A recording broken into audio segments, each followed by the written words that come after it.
আজিৰ দিনটো মোৰ বাবে অতি স্মৰণীয় দিন হৈ ৰ'ব এইবাবে যে মই শিৱসাগৰীয়া সন্তান সামাজিক অনুষ্ঠান ভোজৰ উদ্যোগত এই গ্ৰন্থমেলা অনুষ্ঠানত তেখেতসকলে মোক এই বঁটা প্ৰদান কৰিছে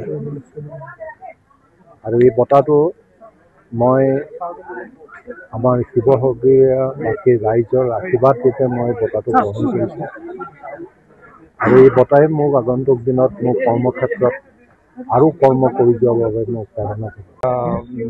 শিৱসাগৰ সামাজিক অনুষ্ঠান খোজৰ দ্বাৰা 10ম গ্ৰন্থমেলা উদ্বোধন কৰা হ'ল আৰু এই গ্ৰন্থমেলাত বিভিন্ন প্ৰকাশ গোষ্ঠী আৰু বিক্ৰেতা আহিছে, লগতে কিছু লেখক লেখিকক মই দেখিছোঁ।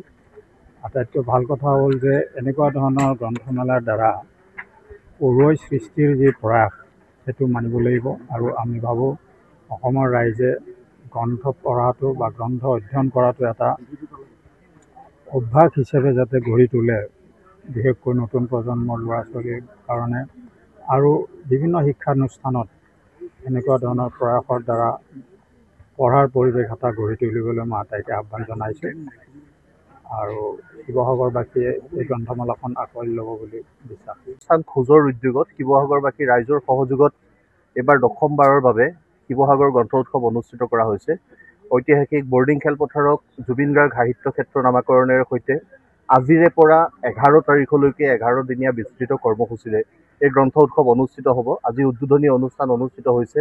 অসম সাহিত্য সভাৰ প্ৰাক্তন সভাপতি, অসম আৰক্ষীৰ প্ৰাক্তন সঞ্চালক প্ৰধান ডক্টৰ কুলধৰ শইকীয়াদেৱে উদ্বোধক ৰূপে অংশগ্ৰহণ কৰা এই অনুষ্ঠানতে স্বাধীন প্ৰতিদিন গোষ্ঠীৰ অধ্যক্ষ, অসমীয়া প্ৰতিদিন কাকতৰ সম্পাদক জয়ন্ত বৰুৱা ডাঙৰীয়ালৈ খোজৰ ৰংপুৰ গৌৰৱ বঁটা আগবঢ়োৱা হৈছে আৰু এই বঁটা তেখেতে গ্ৰহণ কৰিছে।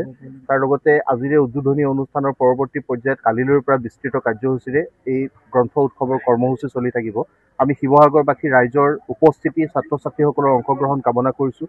আমাৰ লক্ষ্য এটাই, ছাত্ৰ ছাত্ৰীসকলৰ মাজত কিতাপৰ প্ৰতি আগ্ৰহ জন্মাব লাগে আৰু কিতাপ পঢ়িবৰ কাৰণে এটা পৰিৱেশ স্থিৰ কৰাৰ লক্ষ্যৰে এই 10ম বাৰ্ষিক উদযাপনত আহি উপনীত হৈছে।